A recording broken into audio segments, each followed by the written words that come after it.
佐賀です。今回は新しく追加されたリコちゃんとかりん先輩の性能を徹底解説します。キャラの総合評価もまとめてあるので参考にしてみてください。僕のチャンネルでは S ランク解説や編成解説などスクスタの役立つ情報を配信していますので、ぜひチャンネル登録よろしくお願いします。それでは始めます。はじめにリコちゃんの性能を見ていきます。リコちゃんの性能評価はこちら。今回のリコちゃんはボルテージ稼ぎというよりはサポート寄りの性能ですね。ただサポートに関しても使う機会があまりなさそうです。唯一ビッグライブ適性だけはそれなりに高いと思います。ビッグライブ適性が高い理由に関しては後ほど紹介するリコちゃんのメリットとデメリットの部分で解説しますね。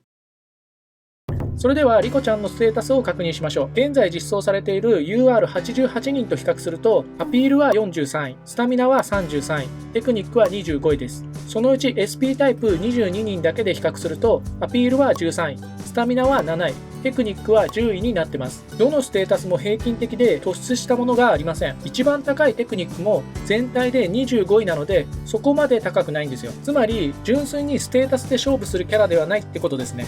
次は特技を確認します。リコちゃんの特技は次に発動する SP 特技で獲得するボルテージが自身のアピールの 32% 増加です。SP 特技獲得ボルテージ増加の特技は高難易度局を攻略する際に活躍するので、美課金無課金の人にとってはありがたい特技ですね。ただリコちゃん自体のアピールはそんなに高くないんですよ。以前解説した UR マリも同じ特技を持ってるんですけど、リコちゃんよりもマリの方がアピールが高いです。なので今回のリコちゃんはボルテージ稼ぎではあまり出番はないかもしれません。では個性はどうでしょうか。個性1はテクニックプラス同属性、個性2はスタミナ回復 SP 特技発動時になってます。個性2のスタミナ回復 SP 特技発動時は初めて登場する個性ですね。 SP 特技発動時に 50% の確率でスタミナを回復できます。パッと見だと強そうに見えるんですけど、実際に使う機会はかなり少ないはずです。使う機会が少ないと思う理由は2つあります。1つ目の理由は SP タイプの回復キャラがすでにいることです。 UR の SP タイプで回復できるキャラはすでに2人もいるんですよ。1人目はダイヤちゃんでシールド特技を持ってます。2人目はリナリーで、こちらは回復特技を持ってるんですよね。回復量を比べるともちろんダイヤちゃんとリナリンの方が高いです。しかもアピール値を比べても一番高いのはリコちゃんじゃなくてリナリーなんですよ。つまり SP タイプを使って回復させたいならリコちゃんよりもリナリーの方が向いてるってことですね。やっぱり虹ヶ崎は強いですね。2つ目の理由はサポートに回復キャラを置く機会が少ないことです。リコちゃんの利点は個性で SP 特技発動時に回復できることですよね。個性で回復できるということはサポートに置いておくだけでも回復できるってことです。ただサポートに回復キャラが必要になることってほとんどないんですよ。僕は今まで40曲以上 S ランク攻略記事を書いて YouTube でも20曲以上 S ランク解説動画を出してるんですけど、スタミナ回復を個性だけに頼っているのは1曲だけです。もし回復特技を持っていれば特技でスタミナを回復させつつ個性でも回復を補助するっていう使い方ができるんですけど、リコちゃんの特技は SP 特技獲得ボルテージ増加なので回復用の作戦に配置するわけにはいきません。つまり配置する場所がないんですよ。なので実際に使う機会は少ないんじゃないかなって思ってます。ただビッグライブならこの個性を多少なりとも活かせるかもしれません。リコちゃんのメリットとデメリットをまとめておきます。デメリットは S ランク狙いで使いづらいことですね。アピールが高くないのでメイン作戦には置きづらいです。しかもサポート適性もあまり高くありません。メリットは2つあります。1つ目は SP 特技で回復が可能なこと。2つ目はビッグライブの回復賞で活躍できることです。多少使い勝手は悪いんですけど、スタミナ回復 SP 特技発動時の個性を持っているのはリコちゃんだけです。独自の個性は楽曲のギミックによって大化けする可能性があるので持っておいて損はないと思います。あとビッグライブ回復賞狙いなら適性は高めです。おそらくビッグライブの回復賞狙いならスタメンを取れるんじゃないかなって思ってます。個性で回復できるキャラは何人かいるんですけど 50% の確率で回復できるキャラはリコちゃんだけです。なので回復専門のサポートキャラとして活躍できると思います。リコちゃんにおすすめのひらめきスキルはスタミナ回復賞 AC 時です。おそらく回復賞狙いで使うことになると思うので、スタミナ回復量を増やすのが一番活躍できると思います。スタミナ回復賞 AC 値をつければ、個性とひらめきスキルの両方でスタミナを回復させることが可能です。回復量が増えれば、それだけ回復賞も取りやすくなります。それにもし S ランク狙いで使う場合でも、回復役としてサポートに配置するはずです。回復役としてサポートに配置するなら、回復量が高い方がいいですよね。なので、スタミナ回復賞 AC 値をつけるのがいいと思います。おすすめの合宿組み合わせは、ボイストレーニング、ボイストレーニング、ボイストレーニングです。その他のおすすめのひらめきスキルに関しては別の動画にまとめてあるのでよかったら見てみてください。リコちゃん狙いで引くのをおすすめする人はこちらです。1つ目はスタミナ回復 SP 特技発動時の個性が欲しい人。2つ目はリコちゃん推しですね。スタミナ回復 SP 特技発動時の個性を持っているのはリコちゃんだけです。現在の環境だと使いづらいキャラではあるんですけど、時代が追いついてないだけの可能性もあるので、個性狙いで引くのもありだと思います。あとはリコちゃん推しの人ですね。前回 UR のリコちゃんが登場したのは2月なので、約4ヶ月ぶりの新規 UR リコちゃんになってます。なのでリコちゃん推しの人は全力で回していきましょう。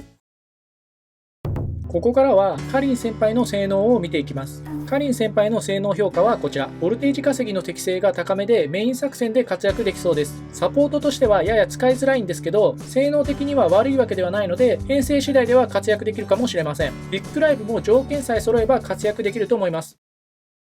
それではカリン先輩の詳細について詳しく解説していきます。まずはステータスから確認しましょう。現在実装されている UR88 人と比較すると、アピールは30位、スタミナは63位、テクニックは13位です。そのうちスキルタイプ23人だけで比較すると、アピールは9位、スタミナは16位、テクニックは3位になってます。テクニックの値が非常に高いですね。スキルタイプの中でカリン先輩よりもアピールとテクニックの両方を上回っているのはフェスゲンのカヨチンだけです。なのでクリティカル狙いのボルテージ稼ぎキャラとして活躍できると思います。次は特技を確認しましょう。カリン先輩の特技は5ノーツの間アピールが 9% 増加になってます。対象は同作戦なのでメイン作戦で非常に使いやすいですね。では個性はどうでしょうか。個性1はテクニックプラス同作戦。個性2は特技発動率アップクリティカル G 同属性になってます。個性2の特技発動率アップクリティカル G 同属性も初めて登場する個性ですね。クリティカル時に 50% の確率で2ノーツの間特技発動率が 25% 上昇します。25% 上昇なのですごそうなんですけど、2ノーツと効果時間がちょっと短いんですよね。しかも同属性のみ対象です。仮にクリティカル率が 20% として150ノーツの曲をプレイした場合、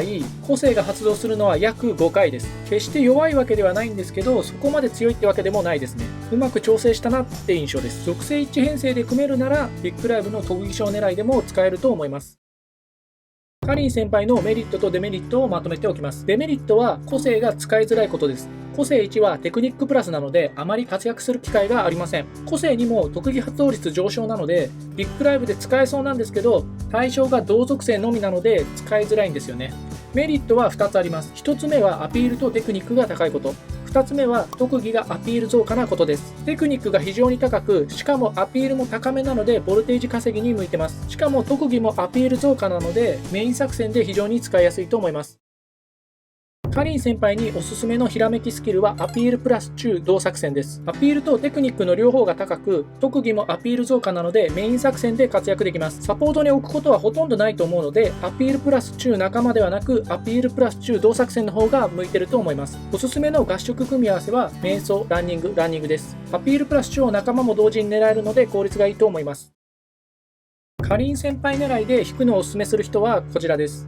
1つ目はスキルタイプのボルテージ稼ぎキャラが欲しい人。2つ目はカリン先輩推しですね。カリン先輩はボルテージ稼ぎの性能が高いので、スキルタイプのボルテージ稼ぎキャラとして活躍できます。なのでスキルタイプで強いキャラを持っていないなら引くのはありだと思います。あと今回のカリン先輩のこの表情はたまらないですよね。もしこの表情にグッときたって方は聞いてしまっていいと思います。僕もグッときました。というわけでいつもいいね、コメント本当にありがとうございます。これを見てる方でもしまだチャンネル登録してない方がいればチャンネル登録もよろしくお願いします。これからも役立つ情報を配信していきます。あと動画を閉じる前にいいねしていただけると動画作成のモチベーションになるのでぜひよろしくお願いします。それでは今回の動画はここまで。ご視聴ありがとうございました。